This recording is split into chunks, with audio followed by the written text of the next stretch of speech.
there is actually bending. We can see that the light is no more traveling in a straight path, but it is actually bending at the point where there is a change in the medium. So where the air stops and the water begins, we can see that, yes, like many of you are saying, that it is a denser medium. So the light is actually now traveling from a rarer to a denser medium. And we can see that the light is bending. All right. So now let's, yeah, thank you, ma'am.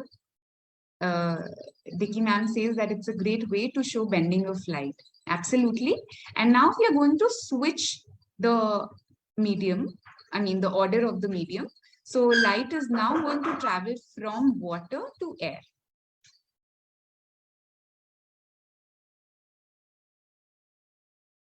Yeah. Manisha just और नीचे से, हाँ हाँ, बहुत ज्यादा ना, there's a lot of scattering.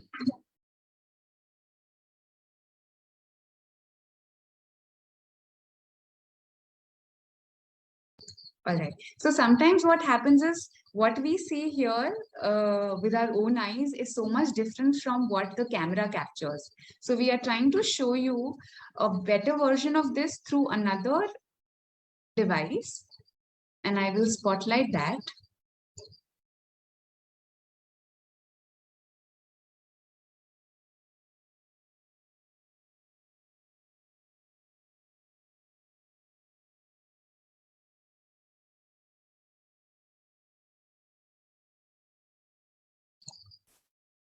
All right. Again, we are trying to release some smoke. Yeah, so this part is not visible very clearly right now.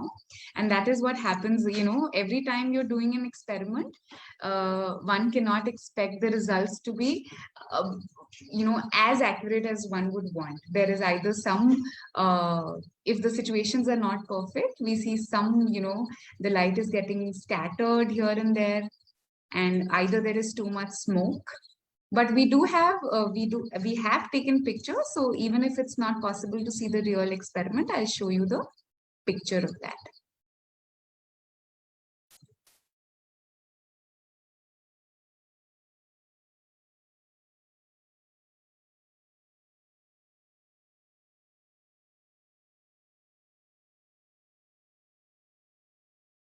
हाँ, just give me a moment. नहीं, it's not. But वो करना water से air में. I think there is too much smoke here. Yeah, we tried to remove the smoke, but even then. So I suppose Apurva, now it's somewhat better, isn't it? But still scattering Yes, is too slightly. much. It is. Yeah. Manisha, this particular from the tab. Actually, yeah. I'll again move to the tab. Yeah. Yeah, much better. Yes, yeah.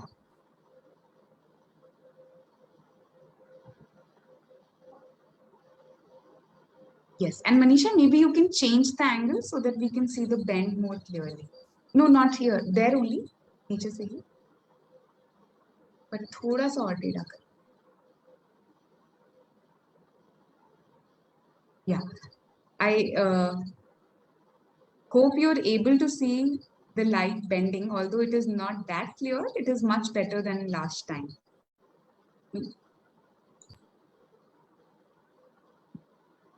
हो जा रहा है उससे. हाँ.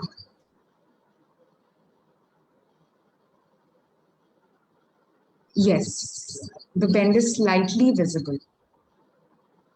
All right. So what I'll do, I'll also show you a picture so that, you know, when all the conditions are perfect, the Dettol is in the correct amount and the smoke is in the correct amount, how it actually looks. So Manisha, you can stop and I'll share the screen.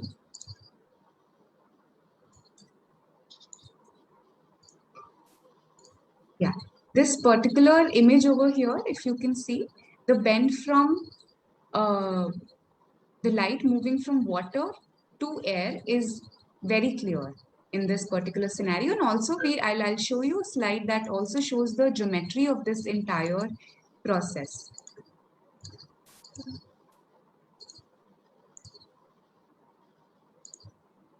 Yes. Or maybe before we come to the geometry, maybe some of you can talk about what is happening and why are we seeing this phenomenon.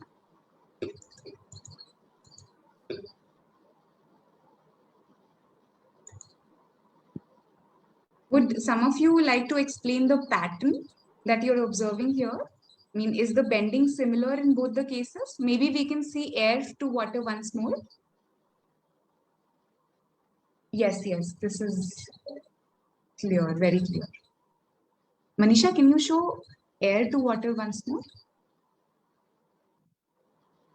Yeah.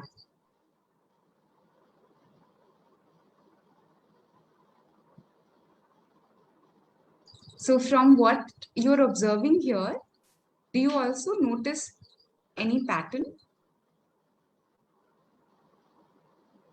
So once I show the ray diagram, it will actually be very clear. Yes, yes, of course. It is bending because the mediums have different density. One is a rarer medium, so the particles of that medium are far apart from each other. In the water, they're much closer. So yes, light is bending, but also any pattern in that bend, how it is bending. Friends, I will just like to add that this is optical density and not the normal density which we talk about. I mean, optical density is how, uh, like how much a medium resists the path of light. So optically denser medium means a medium in which light has to slow down. And optically rarer means where light actually moves with fast speed. It's actually, so optical density is different from density in the usual mass upon volume, that density.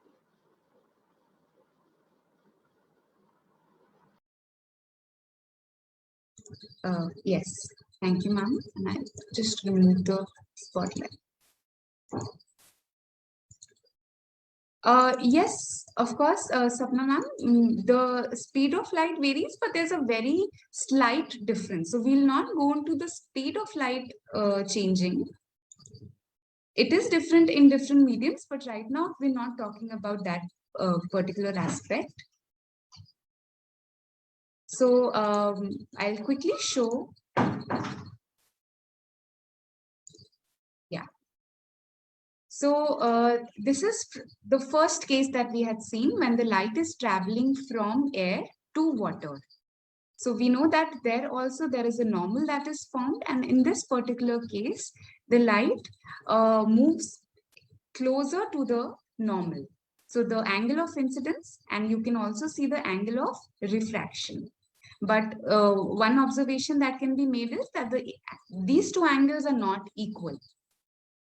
Right? Had they been equal, the light would have traveled in a straight line, but we can see that the angle of refraction is less than the angle of incidence, and that is actually the bend that we are seeing, right? So it is towards the normal, whereas in the other case, when the light was moving from water to air, we can see that now the angle of refraction has increased. It is more than the angle of incidence.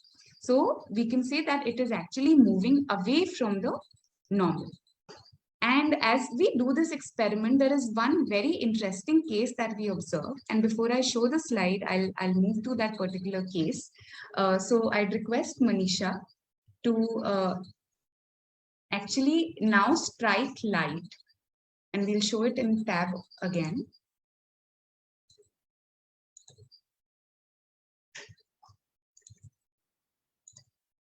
Yeah, so now she's striking light again from water to air. But this time, there's a very peculiar observation, and maybe some of you can talk about it.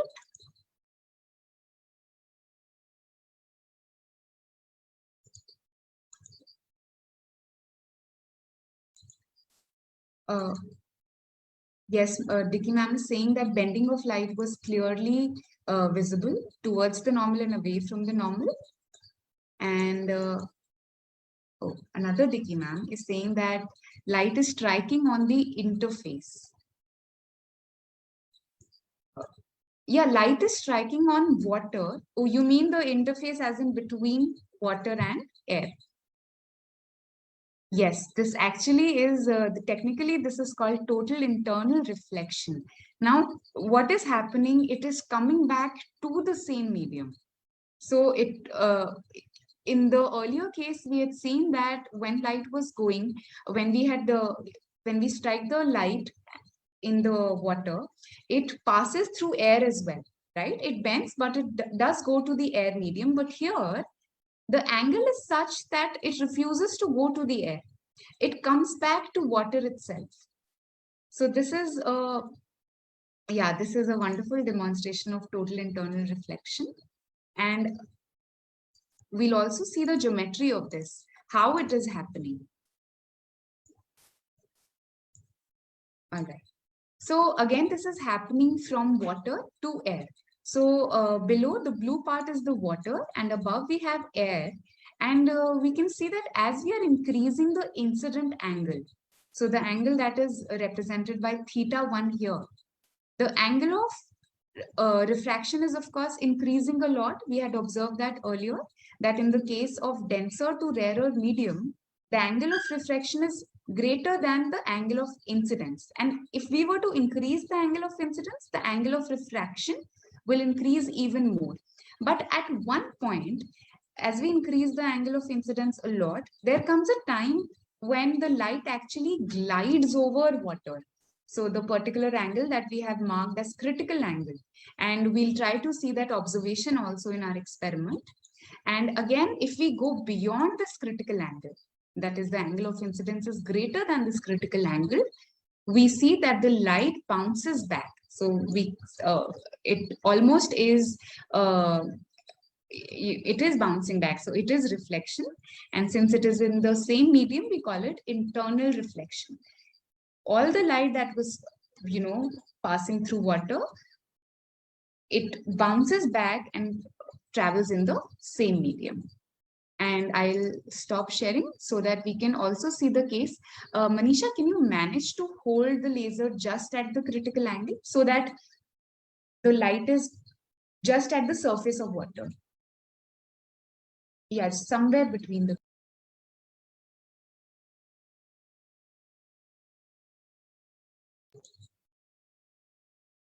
So we'll increase a little more.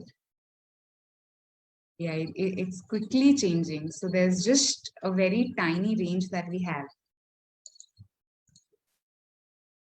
Okay, Vicky ma'am is asking that is the light can be inclined on the normal is 0 degree.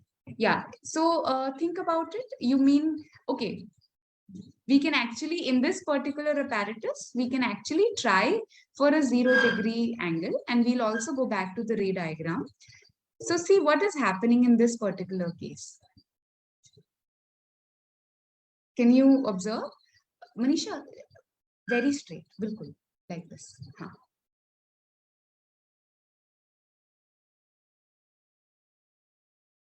Yeah.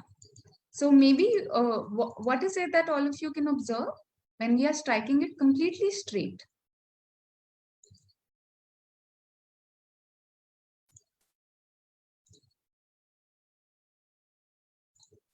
There is no bending. Yeah. It is actually passing through the normal, and this is an exceptional case of light passing from one medium to the other when there is no bending. So it is actually going straight. But as I move away from this one exceptional, even if I change the angle slightly, the light starts to bend. Yeah, in that case, the light was incident on the normal. So then it passes through the normal. Absolutely. It is not bending at 0 degrees. All right.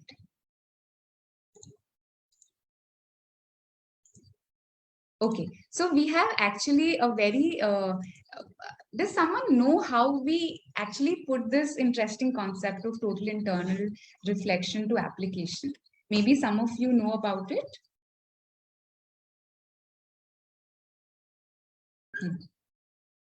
Yeah. So there's a very interesting use of this particular concept of total internal reflection. In fact, that is one reason rainbow. In rainbow, we actually see that the light splits into different colors, right? So yes, of course, there is a refraction that is responsible for the phenomena of rainbow. But here we are talking about internal reflection, light coming back to the same medium.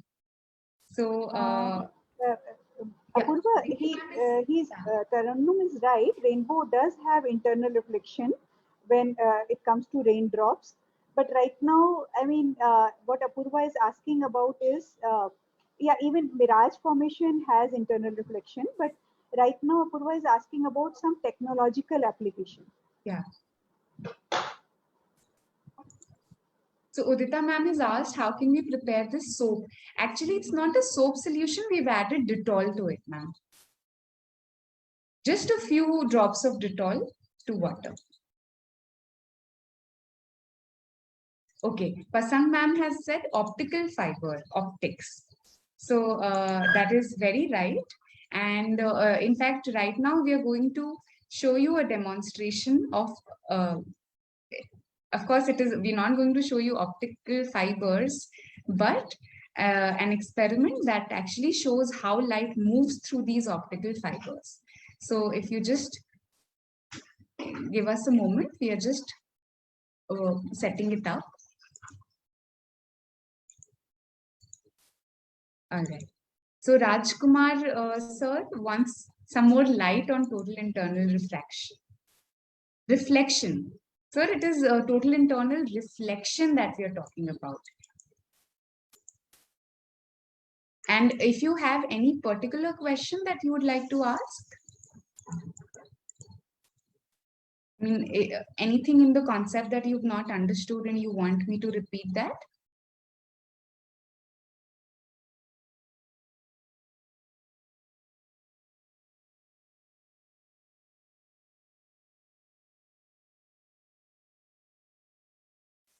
Okay. Yes, we'll talk about the principle of optical fiber just after we see this experiment. So I will elaborate on that, but just we'll have to hold on for a minute before we actually show you the setup. Yeah, it's almost ready. So first I'll show you and then we'll talk more about total internal reflection. Is it ready? Can we show them the setup first? Parul, you can switch on the light. Or is it visible?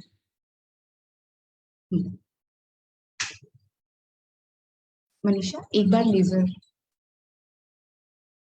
So what we have done is, the setup is again very simple. We have like a big, okay, Prem sir, can you just hold on? Or maybe you can type your question and I'll take it up after this demonstration. Yeah, so we have, the bottle is not fully visible. Yeah, so we have like a 2 liter, 1.5, 2 liter Pepsi Sprite bottle. And of course, it can be any bottle, plastic bottle. And we have made a hole in it, right? And we have filled this entire bottle with water and added a few drops of Dettol.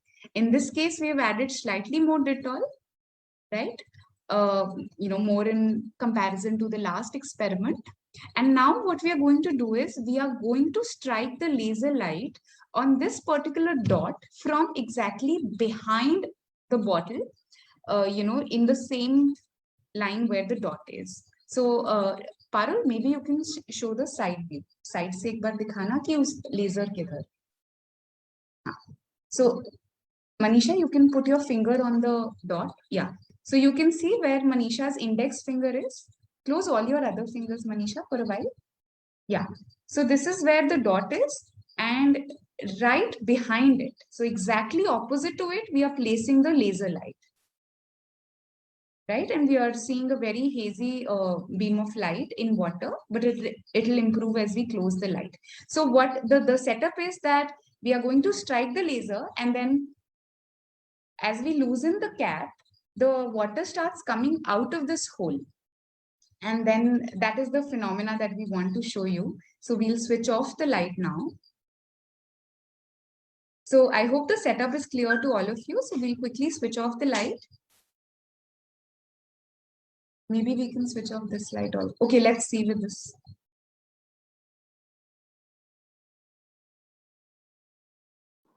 Once again, I think Yeah, there's a lot of Dettol.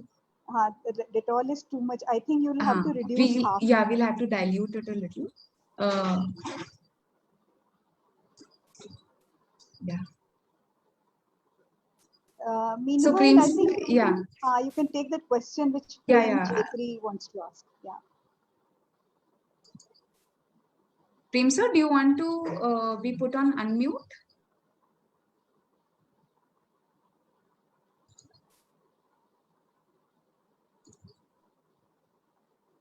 Okay, wait, I will just give me a moment. Yeah, so you can unmute.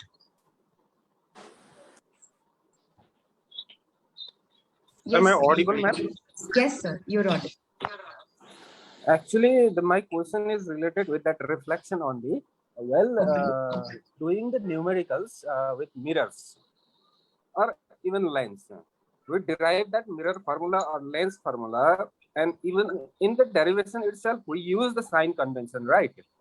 Correct. We got the formula using the sign convention, and why we are again putting the sign convention while doing the numerical? Are we nullifying this thing or something else? Because the putting the sign convention twice, once deriving the formula and while doing the numerical, will nullify the thing. So what is the point in this? Should I take that question? Sure, ma'am. You can. I'll add sir, if required. Actually, that's the strange and beautiful thing about physics. Nothing, no law or no principle ever gets nullified in physics. I mean, even when you give the sign convention is deliberate, very, very deliberate to show, to represent direction. So in one direction, it's positive, in the other direction, it's negative, and all that. The thing is, see, all the reflection, refraction, everything is eventually, I mean, mathematically, it's handled with trigonometry. So I mean, like, you know that it's like sine I upon sine R. That gives you the ratio of the refracted ray and things like that. So this trigonometry itself uh, gives like values of sine or cos or tan in positive and negative to be completely consistent with your actual observations. I mean, so that in that sense, physics is so mathematical. Actually, science itself is so mathematical. So you don't have to worry about uh, uh, anything getting nullified if your sign convention is correct. You have taken positive in one direction and reverse in another direction. Same with angles. I mean, with angles also, you have made 4 quadrants, and the quadrants have positive and negative direction. Then your angles and their sine or cosine or tan or whatever will automatically turn out to be uh, will give you the negative or the positive. So that applies to even total internal reflection. So what you see in reality, when you convert it to math, the math is completely consistent. I don't know. Then what is your point? I don't know. I mean, like, I've not understood.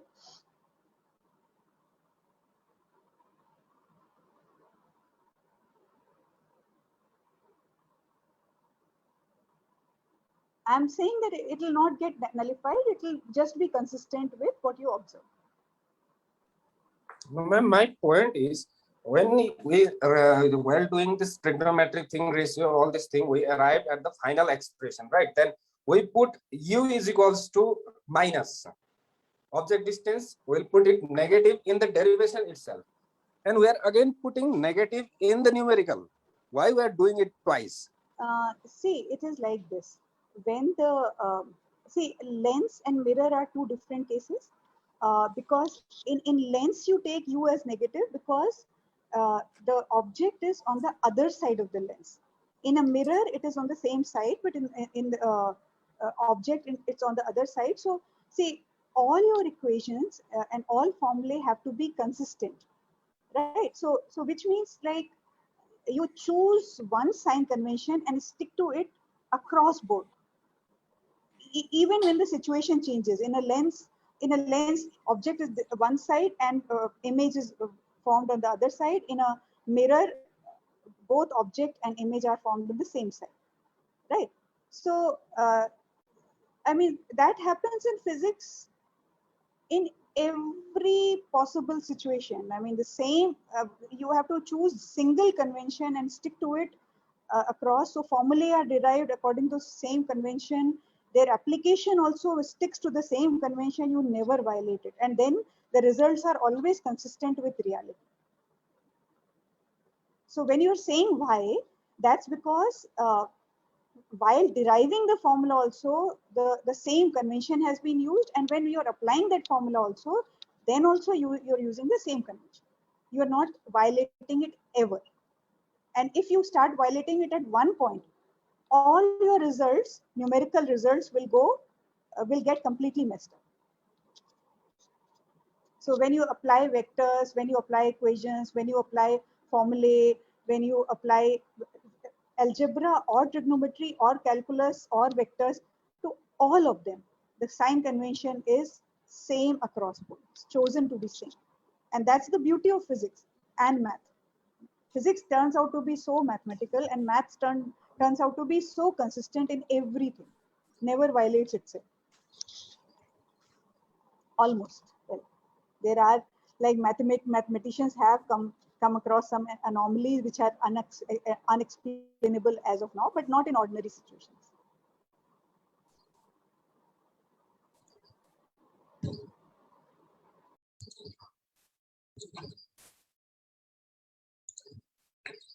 All right. So I hope, yeah, you've said that, you've said okay. So I hope you're convinced. And so let's move forward. And our setup is ready. So once again, I will spotlight tab.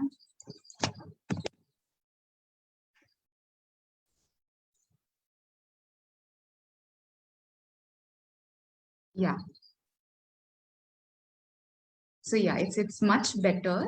So we can actually see the beam of light striking that particular point where the hole is present. And now Manisha is going to open the lid, loosen the lid of the bottle so that the water starts flowing out.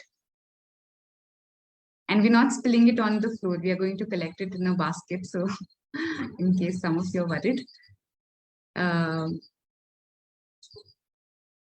So yeah, beautiful. I think we can switch off the light. It'll be visible much better.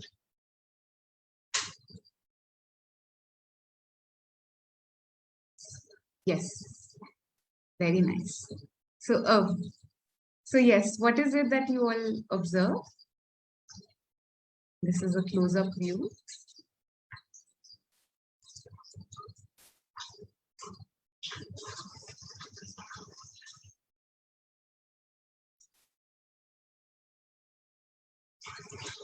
Light is bending towards the water, yeah, stream. It's actually, it seems as if it's flowing with the water stream. Yeah, light is taking the path of the flowing water.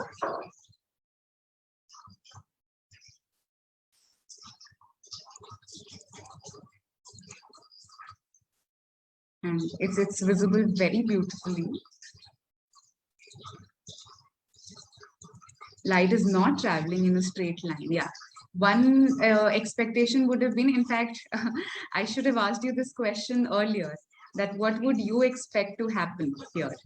And maybe, you know, intuitively it feels that yes, light should just go away straight. If I was to blow some atta particles outside of the bottle, maybe I'll see the path of light, you know.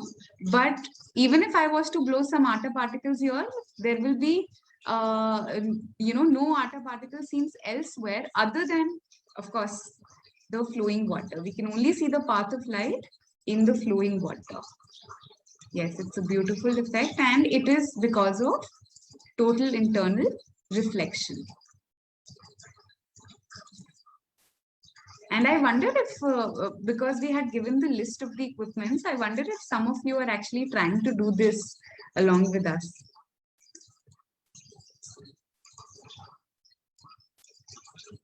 Yeah, fountains. Yeah, this effect can be replicated in fountains as well. All right, but this is actually, the same principle, a little demonstration to show how optical fibers actually work in principle. So I will just go back to the presentation.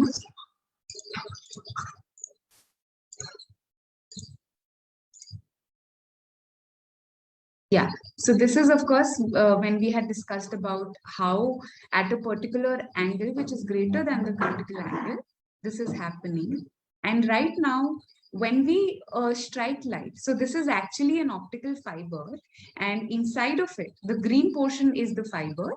And when the light is the black ray, when it is striking at an angle which is greater than the critical angle, we can see that it is actually, there are multiple reflections, multiple total internal reflections that are happening, and this process will continue throughout the length of the fiber. So as you're seeing, the light is actually now trapped in that flowing water. So for as long as the water flows, we'll be able to see light in that water. So similar thing is happening in the optical fiber. And I think someone has raised, yeah.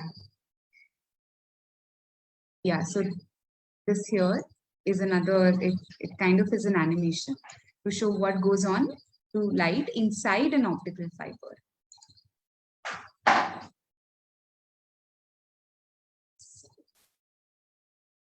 Yeah, and this is the demonstration that we have just shown. And Anshumala ma'am, would you like to talk about this? Yeah, sure. Yeah. So yeah. actually, this experiment is also very special because it was the first experiment. It seems very simple, but it was the first experiment which showed that light could be made to move around curved lines or curves, and we could direct light inside pipes and like tube-like structure. So the scientist who was very early people who experimented with this and came up with the effect, the application of the optical fiber was Dr. Narendra Singh Kapani, who just passed away last year in December. I mean, he was an Indian originally, later on moved to US, and initially he was one of the people who proposed this idea, and then later on other people took it up and eventually developed the practical optical fiber.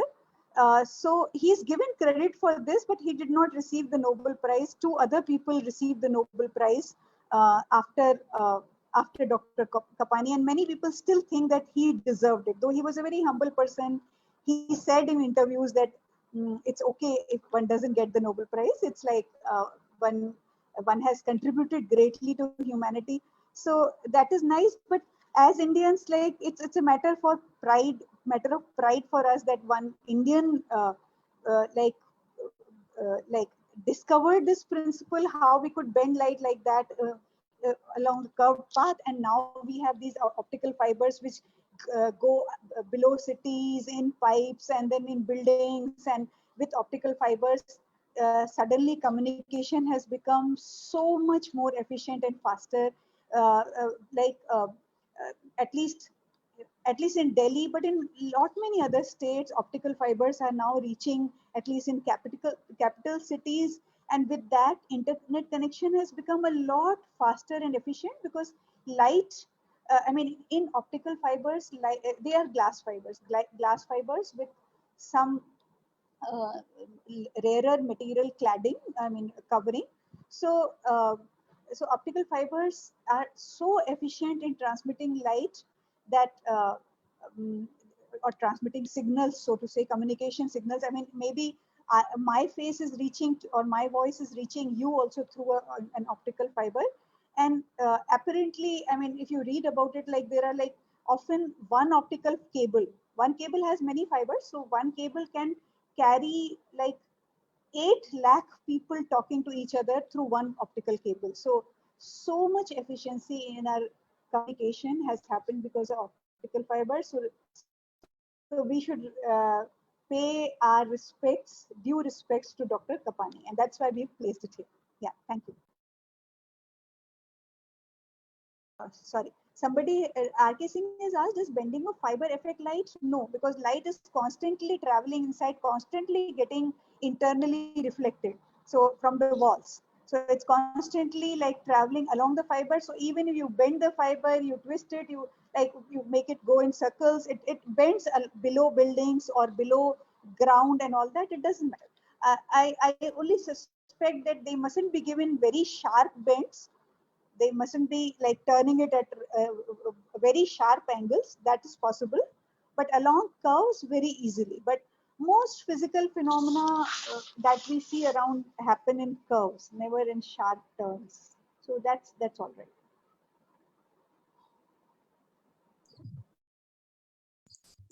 All right.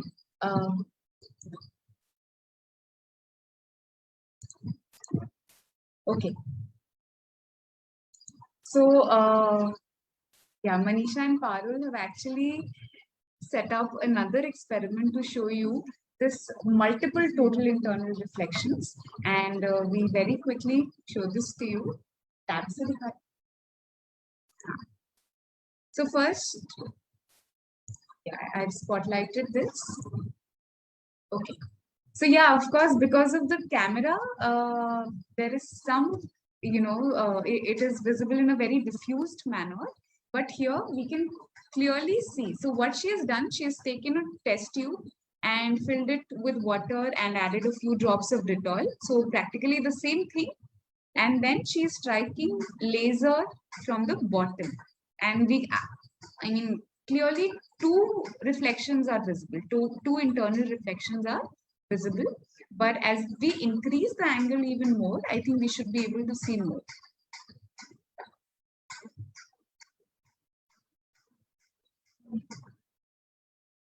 Yeah,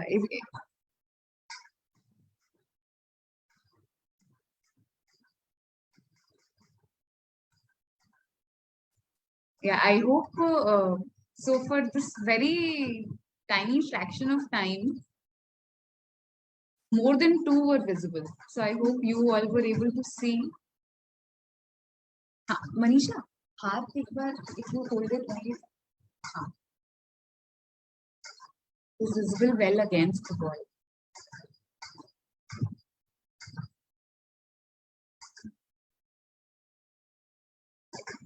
Yeah.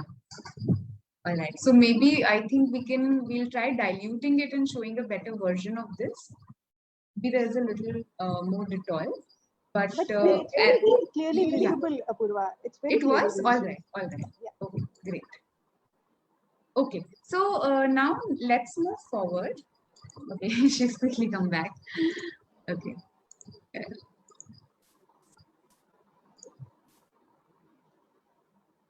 Yeah, all right. I think it was visible earlier, like ma'am said. Okay, so Dicky ma'am is asking, show the materials used separately. So for this particular thing, we have used only a test tube and added water and a few drops of Dettol. That is it. And of course, you need a laser light. And just, arriving, you'll have to experiment with what angle at what angle the internal reflection will happen. So you'll have to adjust a little bit.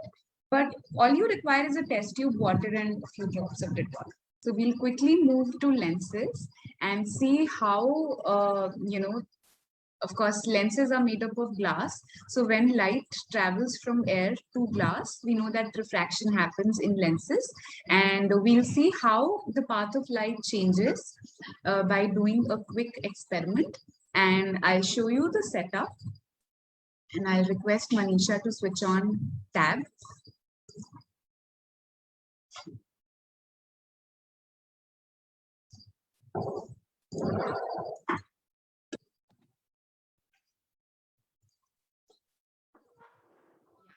So the setup is similar to the setup we had used to show reflection in spherical mirrors.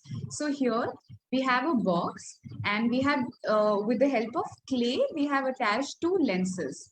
So two different lenses. One is a concave lens and one is a convex lens. And now we are going to, of course, fill in smoke because we want to be able to see the path of light.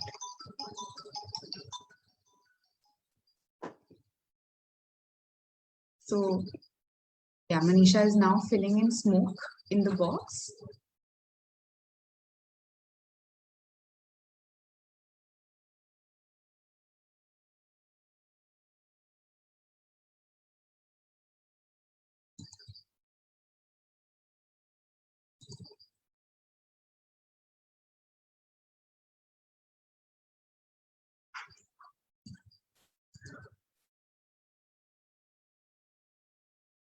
Yeah, I think with the light off, it should be visible.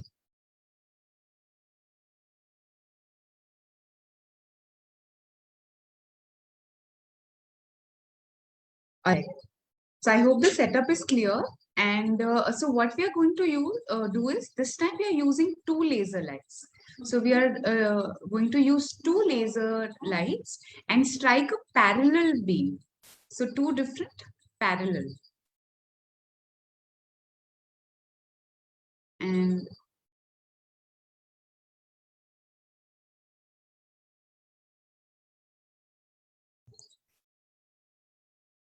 yeah, so just give us a moment.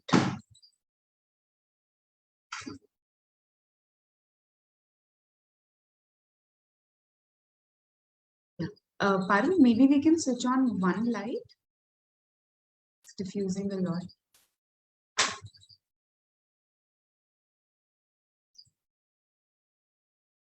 Yes, yes. Great.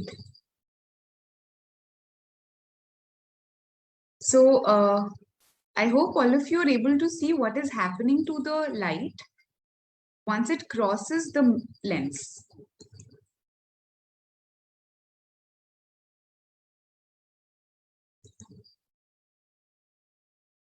Are you all able to see this?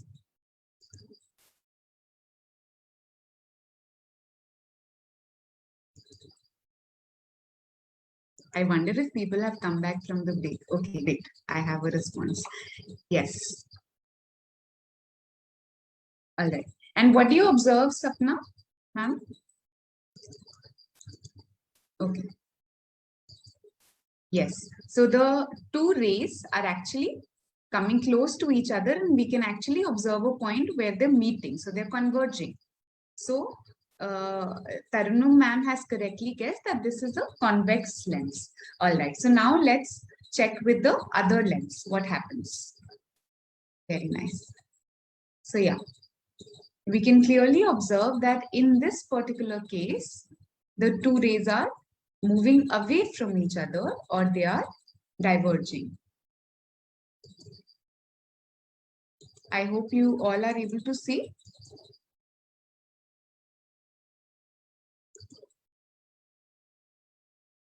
Yeah. All right. So which lens would this be then?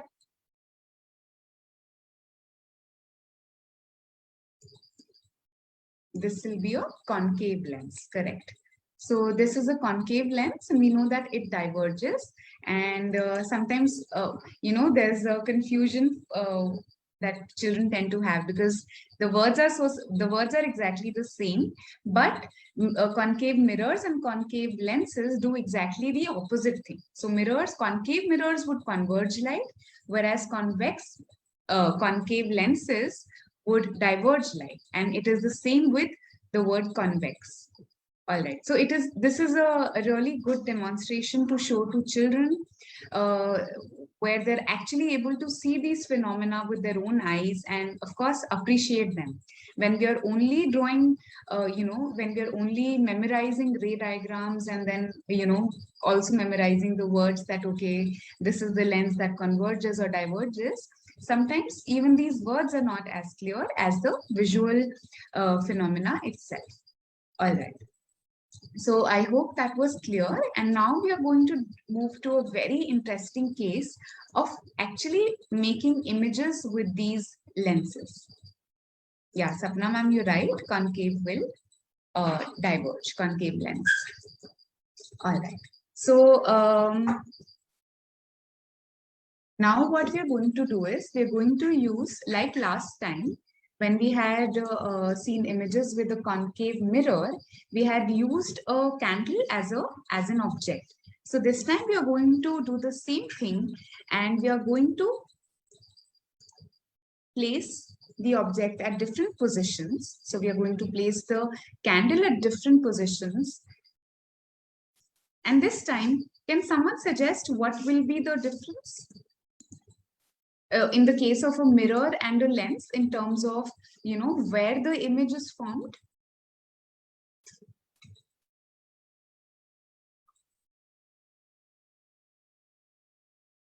Just give me a moment. Yeah.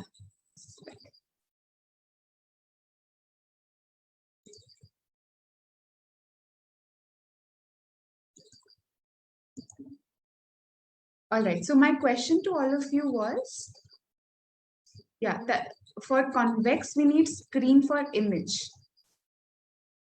For correct. In the convex lens, we are even right now, most of the images that we are going to be making, we are using a convex lens for that. And we are going to be using sometimes the wall, sometimes, you know, a notebook as a screen. Correct. But there is, okay, first let's see it and then we'll talk about the differences. Okay, is the setup ready? All right, I'll very quickly spotlight tab and show you what we are doing here. All right. So Manisha is holding a convex lens, and for the purpose of this activity, we've actually ordered a fresh batch of bigger convex lenses. Earlier, we were doing with, you know, smaller lenses with smaller focal lengths, but today we are doing it for the first time with a really big lens, which hopefully will capture more light. So yeah, you saw where the candle was, and right now this is where we are able to see the image of the candle on the wall. And Parul, maybe you can go a little, and maybe we can switch on the light also for a minute just to show the entire position. Yeah. So from far off, maybe we can capture Manisha, the object and the image in the same frame. So yeah. So on the blue wall, so that where my hand is, I'm actually, so this is where we can see the image. So it's quite far away from where the object is and where the lens is. So yeah, now maybe we can come closer to the image and people can help see it clearly. Should I do? Yeah. So what can you observe about the image?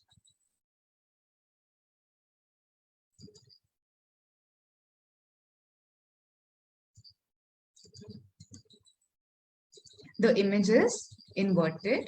Absolutely. It is an inverted image.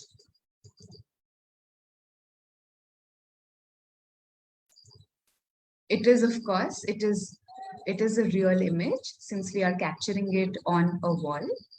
The rays are actually meeting there. We know that because of the geometry, and we'll see that as well in the slide.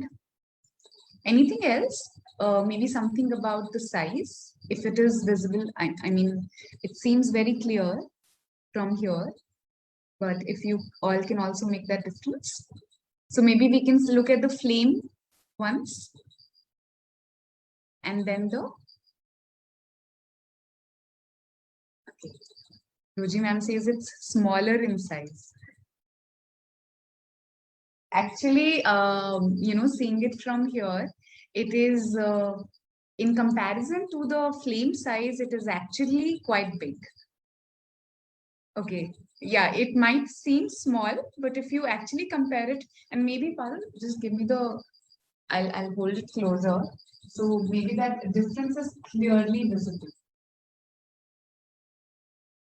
So it's quite a big image in comparison to the flame. So in comparison to the size of the flame. And of course, to really get a grasp of this, I encourage all of you to get a lens, and for this purpose, you can also use a magnifying glass.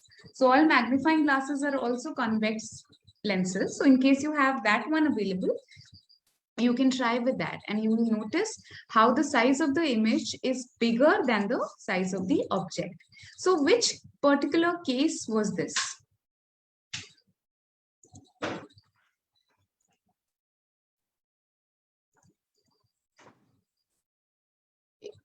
Yeah, small in size. Yeah, it is bigger.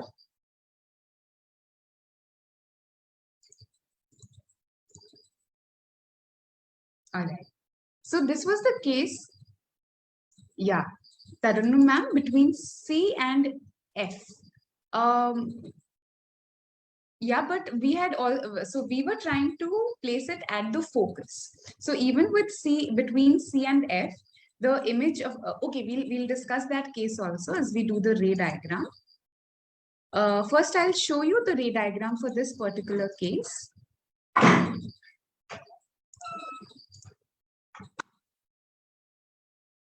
हाँ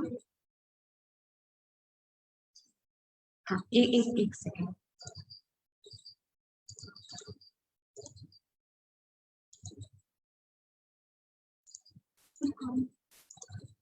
Okay,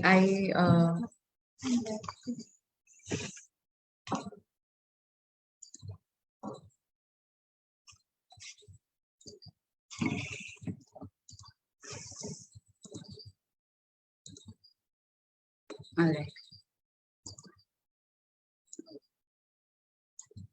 So yeah, if we were to keep the image at the focus, right, on one side of the lens, we observe that the image can be captured on the other side of the lens,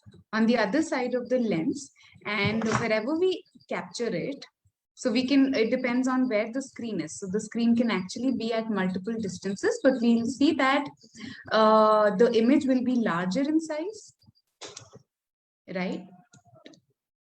Actually, I do not have an exact ray diagram for, because we are assuming here that this is a point source of light, but maybe the point about it being inverted will be clearer with an extended object, not a pointed object, but I do not have that on the slide right now, but I hope that that case is clear. Now, what we are going to do is we are going to do the exact opposite case. So, which is this one. I'm going to put the lens at a far off distance from the object, and we'll see the image on the other side. So I will spotlight tab once again.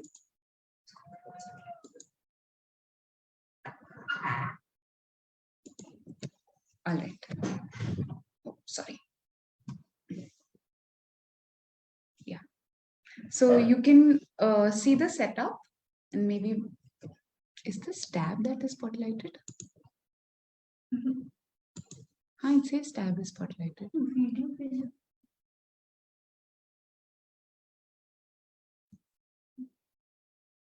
Oh, okay. So there's some technical issue we are facing. Just give us a moment.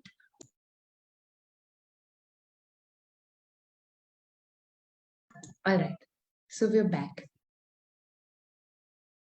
So एक बार पारुल दूर से जाके ना. So we'll just show you the setup. The candle is at quite a distance from the lens in comparison to the earlier case, and the image is again being taken on the wall. And now maybe we can go closer to the image and see it.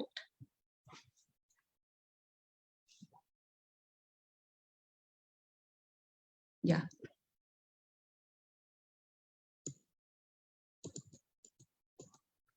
So again, what is it that you all are able to observe?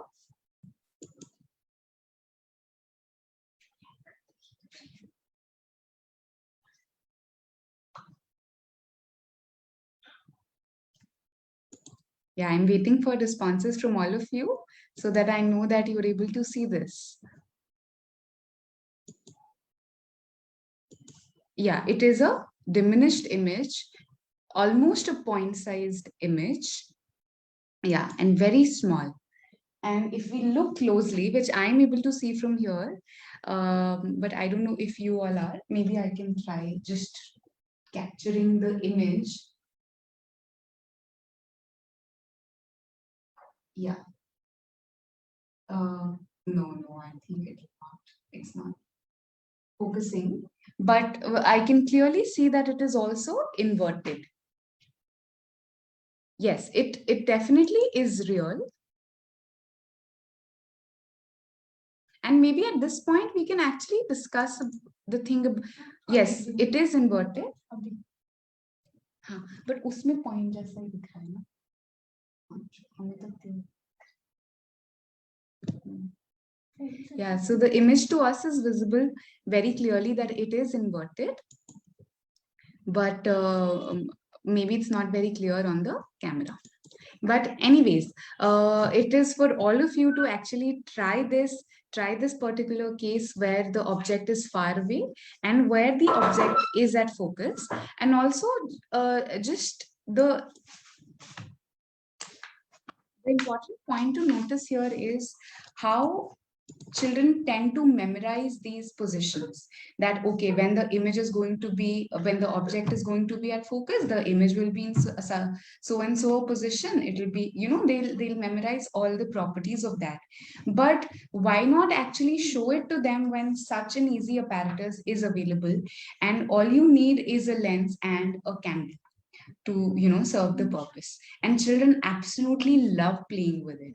So of course we'll move to other cases also, but the most important cases, especially the ones that are given in the notebook: object at focus, infinity, and object between C and F.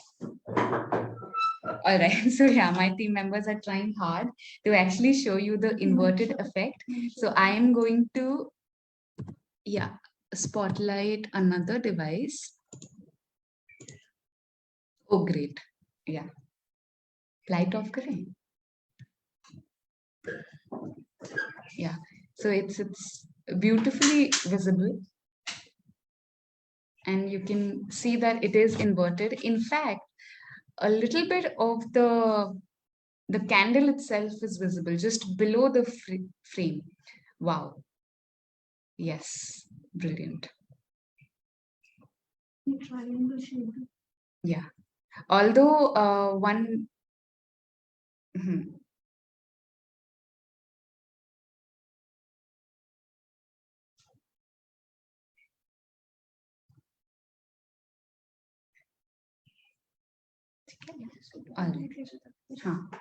And now what we are going to do is we are going to take the object farther away, and now we will notice that the image actually, okay, I'll not, you'll have to hold this.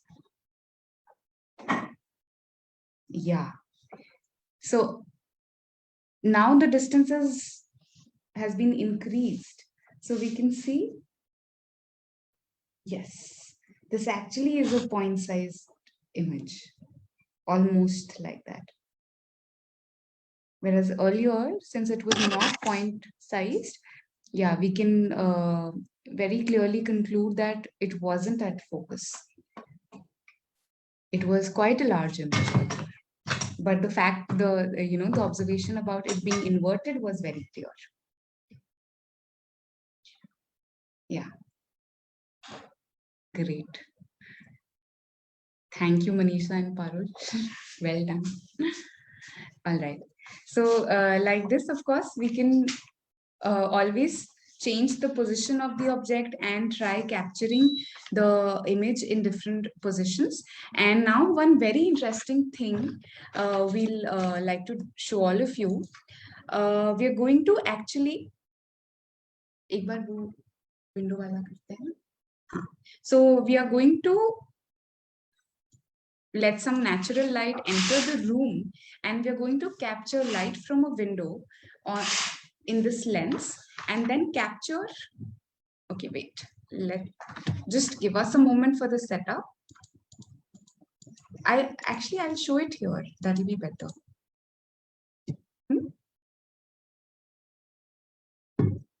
इधर से दिखाई.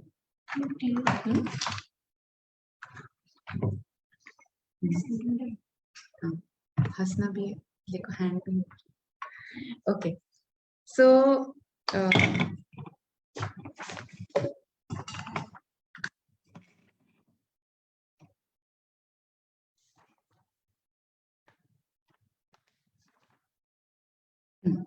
yeah,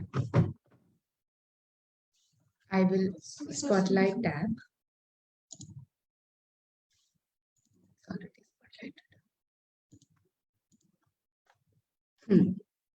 एक second.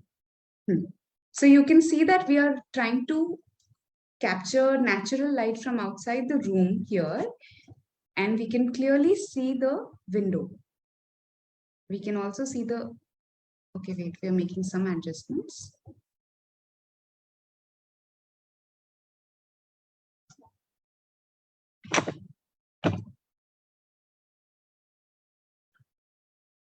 Okay. So yeah, now you can see the lens and the image in the same frame.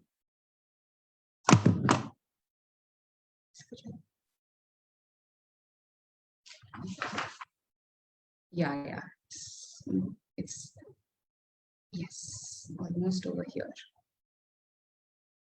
Yeah, so now I'm going to request Parul to wave her hand, stand next to it. Yeah, so you can almost see an inverted Parul, and as she raises her hand and waves it. So children, absolutely, whenever we have done this with, in fact, with adults also, very uniformly, the response has been one standard one, and we all love it, and they all love it when they see this happening. So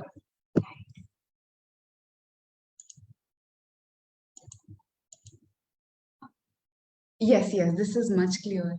Wait, I'll show through the tab. Okay, now I'll have to spotlight.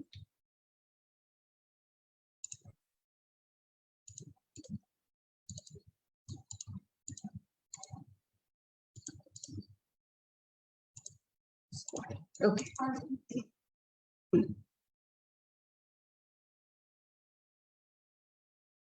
Okay. Yeah, this is a. Yeah. So Parul, can you wave your hand once? Yeah. So it's very clearly visible, and you all should definitely try it. Great. Thank you. Thank you, Parul. Thank you, Manisha.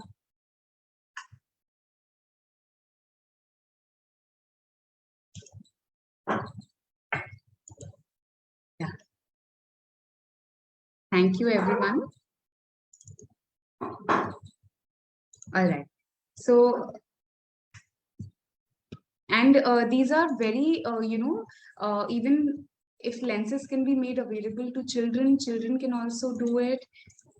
And whenever we do these in our workshop, we make sure that all the teachers are doing it for different positions. And here you can clearly see teachers. This is a picture from our workshop with teachers, where we are doing this image formation with double convex lenses. And we do it for all different cases. All right. And again, this particular thing that we had shared earlier to show ray diagrams for reflection from spherical mirrors. So similar technique can also be used to show the path of light when light passes through these lenses. So here also for different positions, so right now the object is beyond the center of curvature in this particular image. So children can actually use a thread, loop it around the pins, and we know that a ray that is parallel to the principal axis will then pass through the focus on the other side of the lens. and the one that is going through the optical center of the lens will just pass straight. It will not bend at all. And we can see that these two images are actually meeting between the focus and the second curvature, which is on the other side. And of course, here very clearly, through this geometry, it is visible that the image is going to be inverted and it is going to be smaller in size than the object. And of course, since the rays are converging, they are meeting at a point, it is going to be a real image.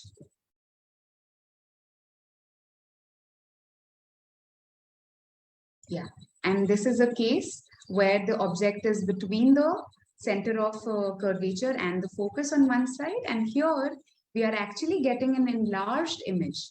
The point where the rays are meeting each other, we are getting an enlarged image beyond the center of curvature.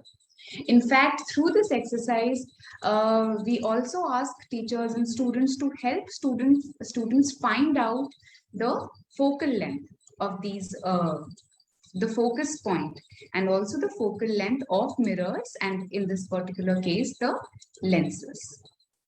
All right. Thank you. I hope you all enjoyed this demonstration. And now let's see, we have around 40 minutes left. So what we are going to do now is, I'm going to show you a very interesting thing that is so simple to do, and you can make that at home.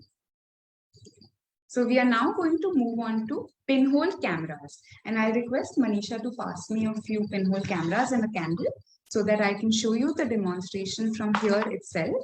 And while I'm doing this, I'll request Manisha and Parul to set up the rainbow formation apparatus. So we'll try making a rainbow also using just a plain mirror. All right. So have all of you heard of the pinhole camera?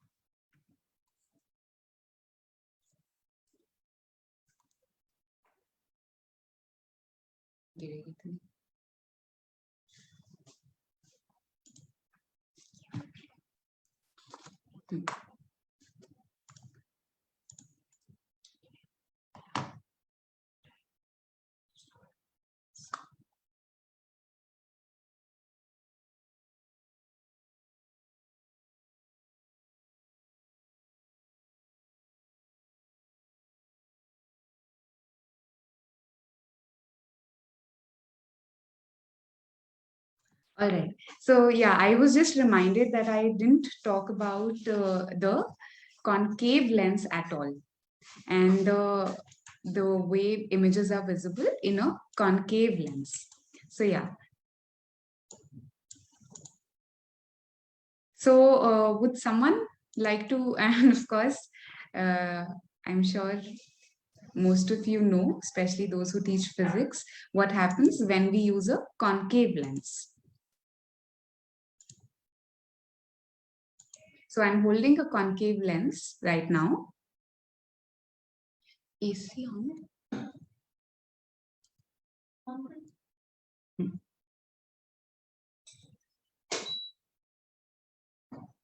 Yeah, so in a concave lens, we know that we saw earlier that a concave lens tends to diverge light, right? So the rays are never going to meet. So whenever, if I'm putting a candle in front of it and I try to get an image on the wall, will it be possible? Will it be possible? It will not be possible because we know that the rays are diverging and they're never going to meet at any particular point for the image to be formed. So what can we expect from these lenses? Yeah, so all of you are saying no.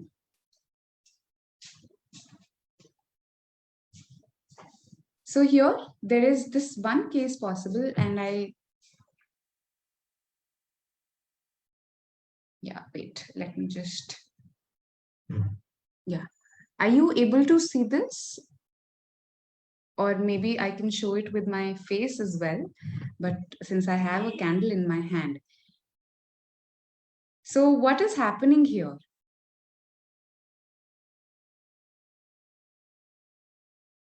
Can you, oh, wait, I will spotlight. All right.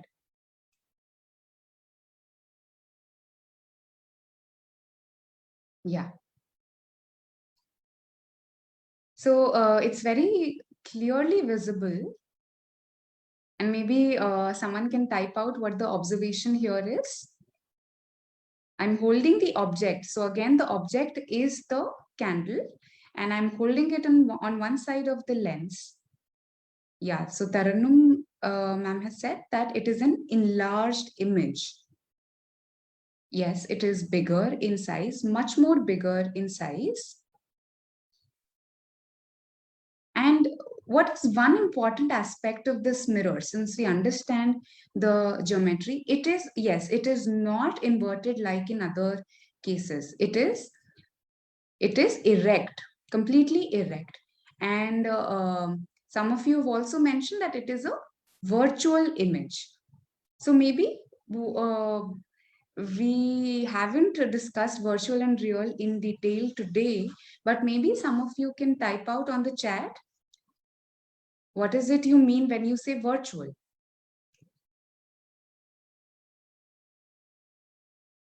What would virtual mean here?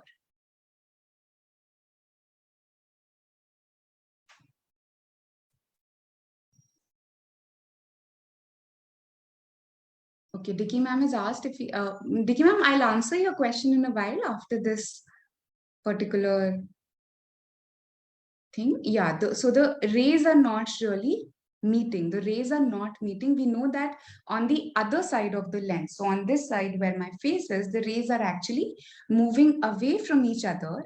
But when I'm here, when my eyes are here, it seems that the so sorry, from looking at a particular point, it seems that the rays are coming from a, I'll explain it better through a ray diagram actually.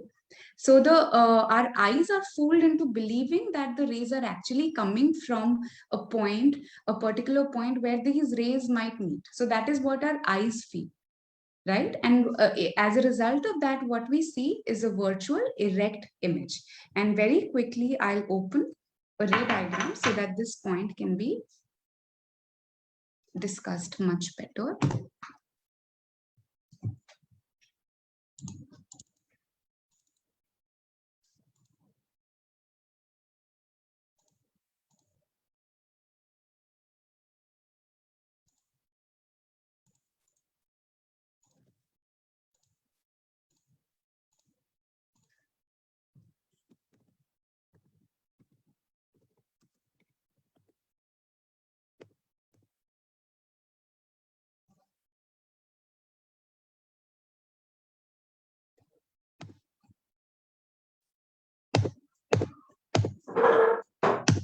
Yeah, so it seems that I do not have a ray diagram of it at the moment, but yeah, I'll.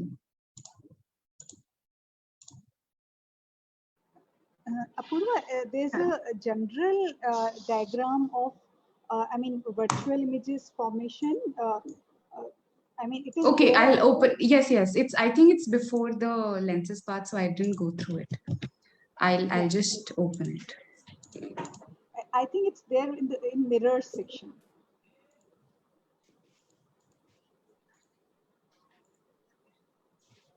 Oh yes, it is there. Yeah, it is there in the mirror section.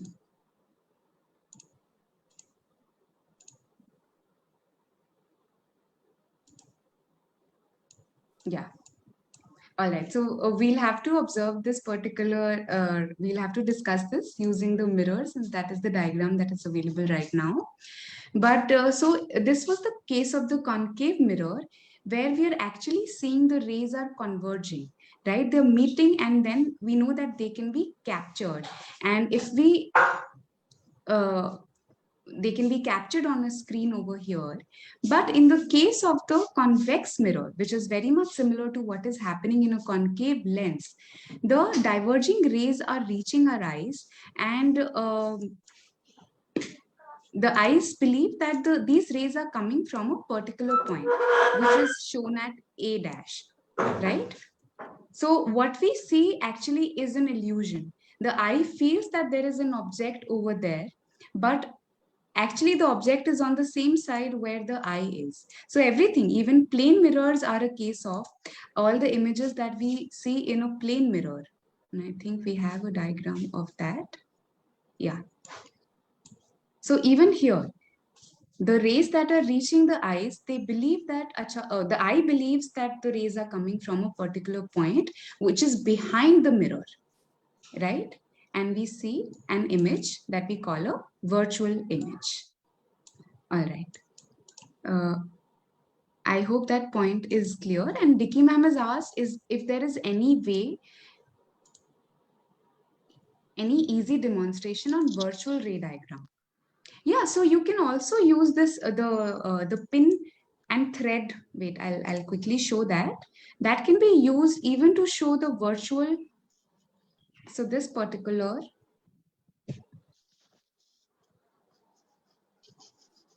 It's a long presentation. Yeah. So, ma'am, it's actually not a demonstration, but it's a technique that will help us understand, help students understand the geometry of even virtual images. So what we can do is instead of a convex lens here, we place a concave lens. And in the case of a concave lens, we know that, I'll just annotate and show here. So the parallel beam, so this ray, if had this been a concave lens, the ray would have traveled like this, right? And of course, this one would go like this. So the two rays are diverging, and I would believe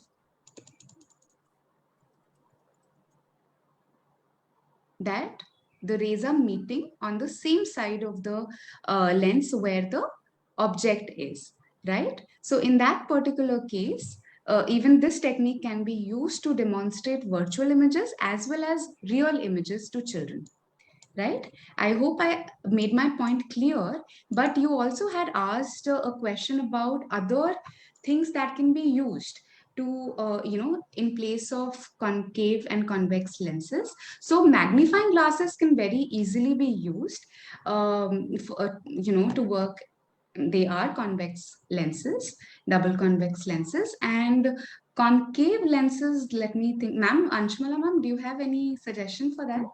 And not Any? really. Actually, see, the thing is, you can show, I mean, part of those effects. I mean, like, personally, like, I also tried with, let's say, taking transparent glasses and clean glasses and filling water in that. So that kind of makes a double convex lens, but it's not exactly a lens because it's too fat. I mean, it's too circular to be a genuine lens. Yeah, but at least some effects are possible. I mean, even with a glass in which you fill in water, or a bulb. Actually, earlier we used to have those bulbs, light bulbs. So if you empty it out and fill it with water, so that at least can concentrate, let's say, sun rays. So some effects are possible, but these clean ray diagrams, or for that matter, these various cases of image formation, all this is not possible. So I would say, see, it's possible to order lenses these days online. It'll mean some expense. I mean, like, for something like 300 rupees, 250 to 300 rupees, you can get a set of lenses through Amazon. So if you really want to show children, and you think that it's worthwhile, maybe you can make that investment.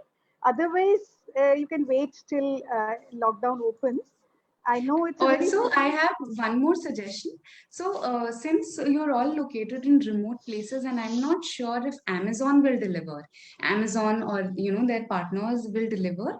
So maybe we can buy these for you and send these to you. If you, I'm assuming postal services are available. Like if we were to send it by courier, maybe you can tell us if that is possible. Then we yeah, can definitely send the definitely. kits. If any of Post you is ask, available. yeah, Yeah, if Amazon is not available and post is available, then I think we should be able to send you material. yes, we can. I mean, if Yeah. anybody If is really, post is functional, nothing like it. We should be able to send you. So if there is, we can actually make an entire kit of optics, and those who are interested, we can send it out. And Anshumalama, ma'am, maybe you can talk to, the department and see if, I don't know how it will work on large scale. So yeah, see, earlier we did discuss it with the department. So department felt that they have it in their schools. So then they did not take it further. But if any teachers want a personal set, which I think is a great asset for any teacher, so that you can actually spend time at home, playing with it or doing things with it, and it's not costly at all. And since we are a not-for-profit, we do not take any profit. We don't add a profit margin, so it's pretty cheap. I mean, like lenses, lenses or small lenses mirrors cost something like 30 to 50 rupees. It's like that each. That is, so we can make a full set, and once you have these like 2 lenses, 2 mirrors, and of course 2 laser torches, all these experiments are possible, all of them. And the cost of the full set would be hardly more than like 200 rupees or something like that, 2 to 50, something like that.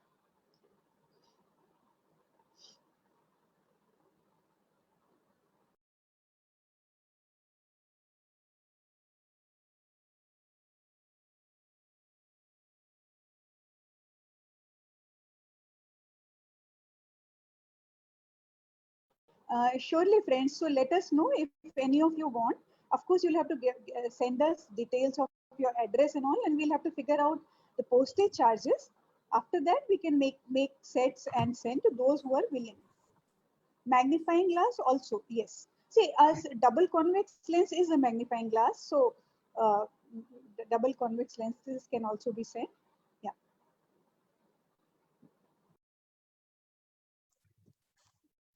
all right, great. So we'll make that happen. And right now we move to a very interesting observation, and that of a pinhole camera. I'm sure most of you have heard about pinhole cameras, but here we have made a pinhole camera using nothing but a paper cup, and we have on the top of the paper cup, we have placed a butter paper, sheet of butter paper, right? And on the closed side of the cup, we have poked a hole, a tiny hole, right? And we are going to make light pass through the hole, and we are hoping that something will happen on the butter paper for you to observe. All right. So I'm using candle as an object here. All right. So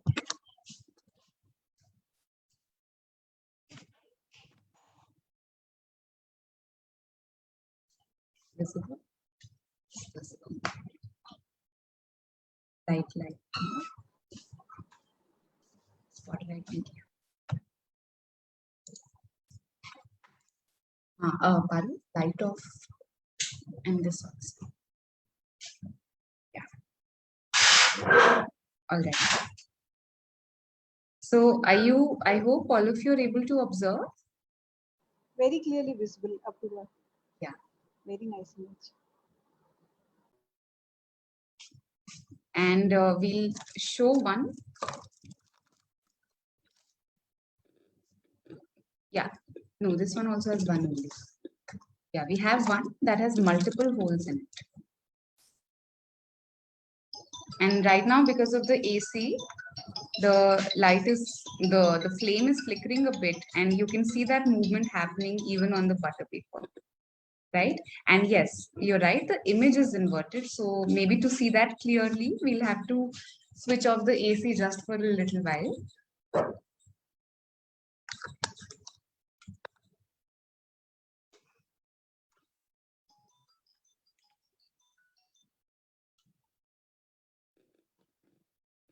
Yeah. Okay, yeah, now it's better. So in this particular one, we've actually poked multiple holes. And I'll show you how we've done that. So there are a lot of holes here, which is why we are getting this particular effect. And this actually is a pinhole camera that children can make out of, I mean, I'm sure even in remote places, these things can easily be made available, right? And Any now, box will do. Any box. any will box, also- actually, yeah, that's Yeah. right. Except that one side has to be covered with this butter paper, and if you don't have butter paper, use any semi-transparent, translucent sheet. I mean, if you have nothing, then you oil a paper and use it. Absolutely. And now I'll quickly show you the geometry of this, how the light is traveling, or maybe some of you can, okay, you won't be able to draw right now. Yeah. So let me show it to you. We only have a few minutes left, so I'll show it to you. Just give me a second. Well, it's like till 1:30, but you plan to show the rainbow, no? Yeah, so we tried making the rainbow, but it's not happening. Is Somehow. there enough? We'll show the sunlight? setup. What is the problem? It is, yeah, it is kind of cloudy. So there's not enough sunlight.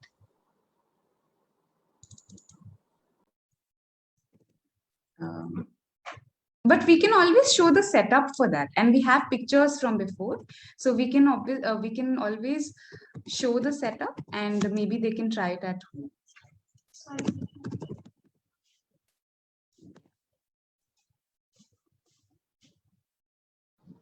Roji ma'am, you can take a small torch also. That will also do. Other than candle, if you want a small, if you have a small torch, a tiny torch, that will also do. Yeah. So this is what we actually did. I hope you're all able to see the screen. And this actually is the ray diagram. So of course, here there is only a tiny dot through which the rays are passing, right? And we can observe the geometry of the rays. So the ray A here is moving. Oh, wait, let me use the line. So the ray is moving like this. It is reaching the point A dash, and similarly from D to D dash. So we are able to see how an inverted image is being formed over here. And but what will happen if we increase the size of the hole? Can someone make a guess? What will happen if I'll make the hole really large? Why do we, in fact, it is named like a pinhole camera.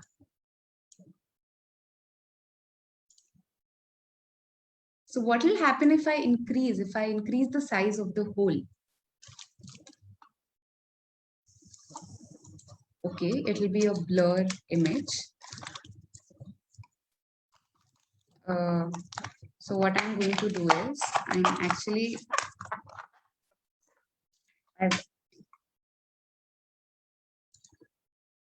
I actually have poked a really large hole now, and the candle disappeared. Pardon? And you'll have to switch off the light, and we'll see what happens here. And then very quickly after this, we'll show you one very interesting setup by which you can actually form a rainbow using sun rays and a little bit of water. But let's see what happens now. Okay. All right. So the same setup, except this time the hole is very large.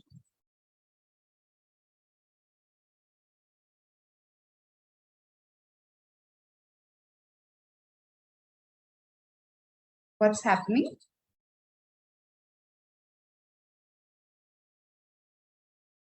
Pardon, can you switch on? Okay. Roji ma'am had guessed that image will not be formed. So is that true?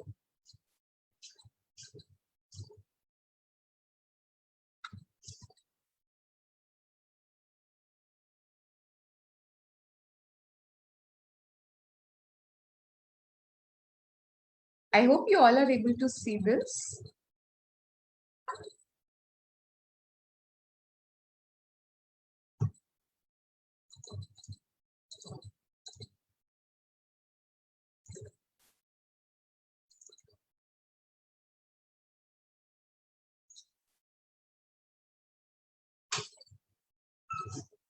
So here actually a lot of light is now entering this this maximum effect of light, ma'am, that we are observing. Yeah. Passage of light through translucent object. Just kidding. Check.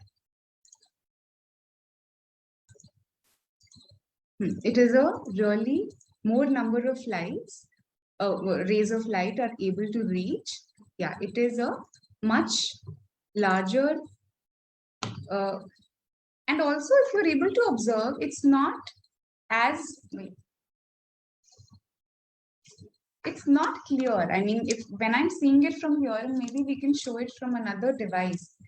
No, actually on the camera, it's looking like it's very clear.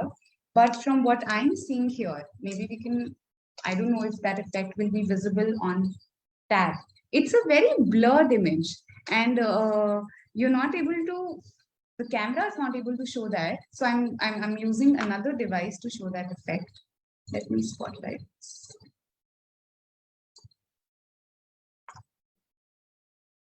No, it just feels like a big bright spot of light. But believe me, it's a very blurred. It's not as clear as it was when I had just a very small hole. Do you see how clear the image is in this particular scenario? Right? I'm getting a very clear image here. But here, because there are just too many rays entering, and we'll discuss the geometry, of course, right now. Even though it looks like a very bright spot here, but what I'm seeing, the image that is being formed is very clear. Like it is very blurred. I'm not even able to make out where. Yeah, now it's better. I'm not able to make out whether it is inverted or straight. I'm just seeing like a big spot of light here, right?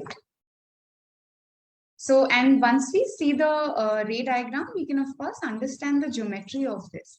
There's just too much light that is entering. I'll go back to the ray diagram. Yeah. So bigger the hole. Sorry.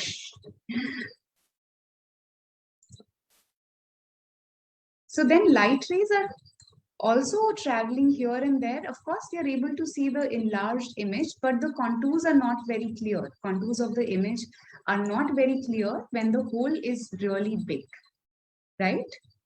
All right. I hope this point was clear.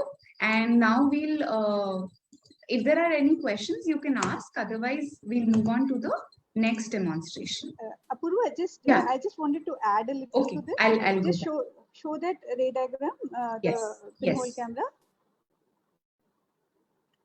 See, friends, think of it like, think of point A. See, for an image, you need that point A makes a corresponding point A dash on the screen. So your screen is your translucent object, I mean that butter paper. So A should have another point A, B should have another point B, C should have another point C. So every point on the object must make a corresponding point for you to get an image. Now think of a larger whole. I mean, in this document, is there another diagram, or otherwise I'll explain with the help of this one only. Yeah, so here it is. So see, so from point, if there is a larger hole, point A, you see that it will, instead of a single ray, the point A itself will throw a lot of light. So from point A, there's a cone of light escaping into the and reaching the screen. So the point A itself spread about over a large area, which we have called A dash here. So instead of a single point A, it's going to a large spread out area A dash. Similarly, here it shows that point D gets spread over D dash. So every point gets spread over a wide area. So what you get is a smudge. You get a smudged dot, and not, so for any image, any clear image, point to point correspondence has to be there.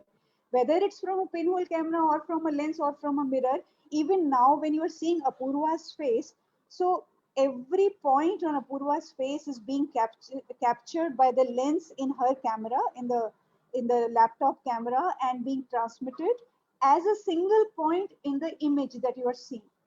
So her eyes, every point on the eye is transmitted as a single point there.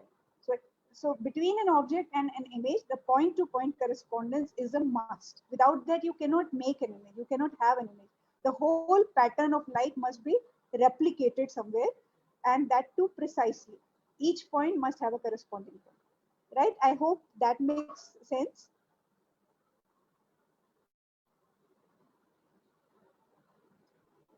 Does that make sense? What I've said just now?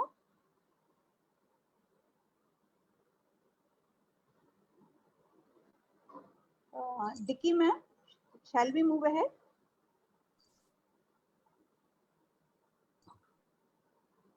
All right. Okay. So, great.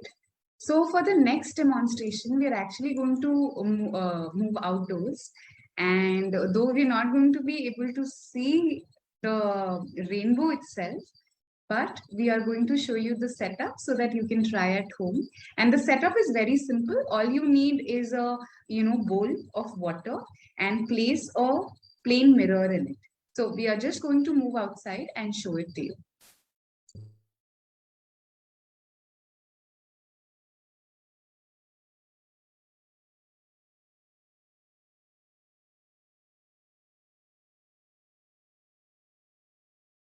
All right, so I'm going to spotlight tab.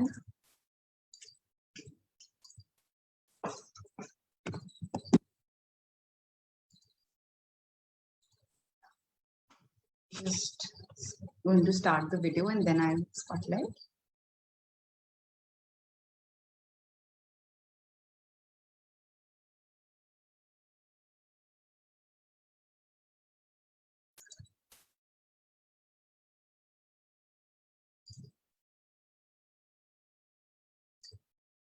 Yes, definitely. We can share the Facebook link. In fact, we'll also share our Facebook page, and on that, all the previous recordings also are available. So you can take a look. So before the session ends, we'll give you all the details. All right. So looks like we are ready. Okay, Manisha, can you show the prism, the normal setup once before using the prism?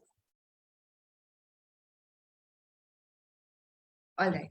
So this is the regular setup we use for capturing a real rainbow on a wall.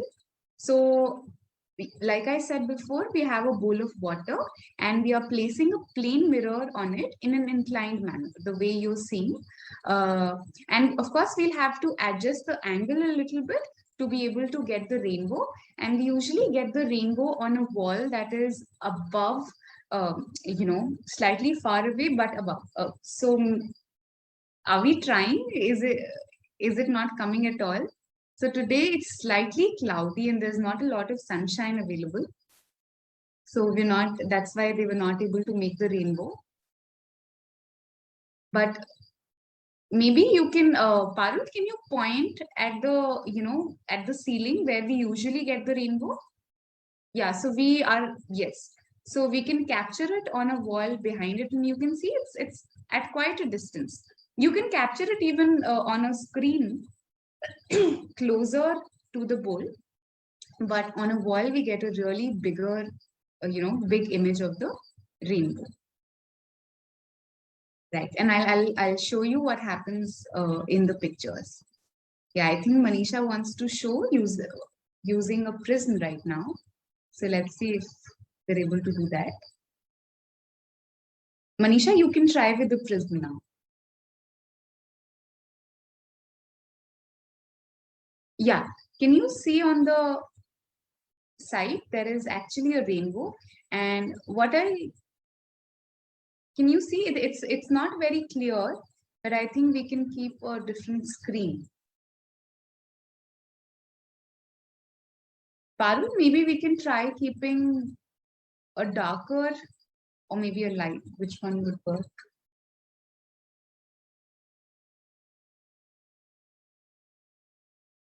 Yeah, this is much better.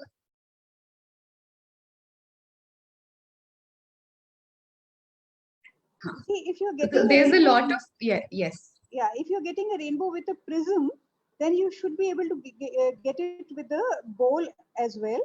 That white spot you are getting, you'll have to like watch a lot above it, like adjust your angle and observe above it the white spot from your bowl.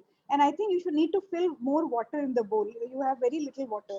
I mean, at least half the mirror should be like Submerged in water. immersed. Yeah, yeah, it should be submerged. Fill more water and adjust the.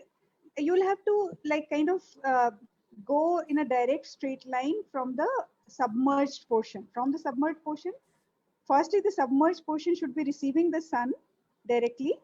So look above and direct it towards the sun, and then adjust the angle till you get it on a wall. You should be able to get it. I mean, like it will be nice if we can show it to the participants. So friends, it's easier when there is bright sun. Yeah, now adjust the angle. I mean, lift the mirror with your hand a little and like slightly up and down. That day I had to kind of make it more vertical so that it could fall on the wall.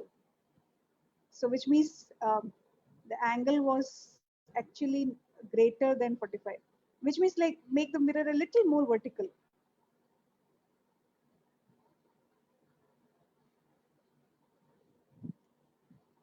So yeah, you're getting that bright spot now. Now look above it, much above.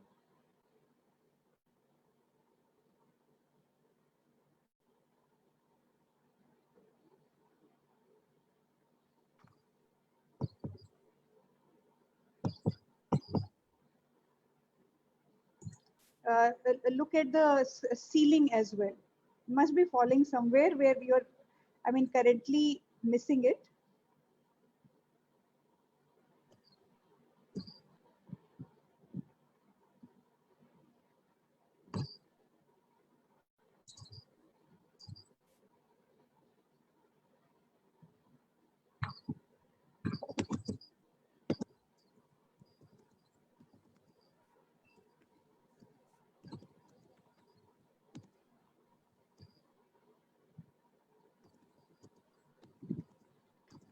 Meanwhile, Apurva, I think Yeah, you can I show will. the ray diagram Yes, till then yes. while Manisha is trying.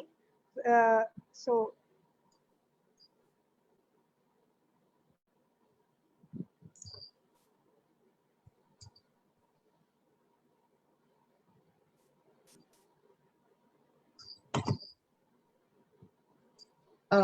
Ma'am, can you would you be able to explain it right now, or yeah, shall I?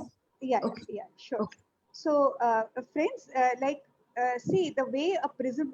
Please show formation with the rainbow formation with the prism. Yeah. So first the prism, friends. So see, prism is a double refraction. So I mean, we know that from air to glass and then glass to air, light travels like that and on two surfaces, and both the surfaces need to be inclined for this to happen. So on the first surface, first refraction happens, and on the second surface, second refraction happens. And why does the white light split? It splits because white light is a mixture of 7 colors, and the 7 colors travel at different speeds inside the denser medium, which means the glass.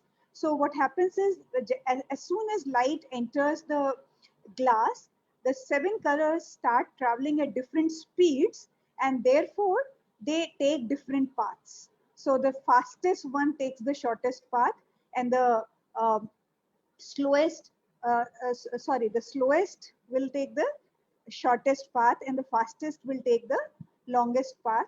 And when the second refraction happens at the second surface from glass to air, there is further splitting, further spreading out because of their different angles. Each color comes out at a different angle. So the same effect is replicated. I mean, once we understand how the prism works, the same effect is replicated in a water bowl. So now we'll go to the next next page. I mean, where we see so this is the glass prism splitting light with 2 refractions, but both the refractions must happen at an angle. So from rarer to denser, denser to rarer again. So the same thing is achieved in water. So please go to the water thing. Next to next slide. Yeah. So here you see the sunlight is coming and hitting water. So from air to water, light enters a denser medium and already splits, and then it meets a mirror. So the only thing the mirror does is turn it back. So the split light rays are turned back, and then they hit the surface of the water again, and there's the second refraction happening from water to air. So same thing as prism, first rarer to denser and then denser to rarer, and there is further spreading out of the 7 colors, and therefore opposites on the opposite wall somewhere we get a rainbow, and quite a bright, beautiful, at times a very big rainbow also. So today there's little sunlight, therefore it seems it's a little difficult. Udita Pradhan is asking for email ID and contact number. Surely we'll give you some contact number and email ID so that you can pass on questions. So friends, this is like actually this setup is in a way replicating what happens in a prism just using water. Just because everyone doesn't have a prism, so just having a bowl of water and a plain mirror is so easy. It requires certainly some adjustment and some practice, but adjustment is needed even in a prism. Even if you had a glass prism, you will need to adjust before you get your rainbow, because sun throws its light at a certain angle and you have to adjust to the sun's angle. So is it clear, or you want to ask anything?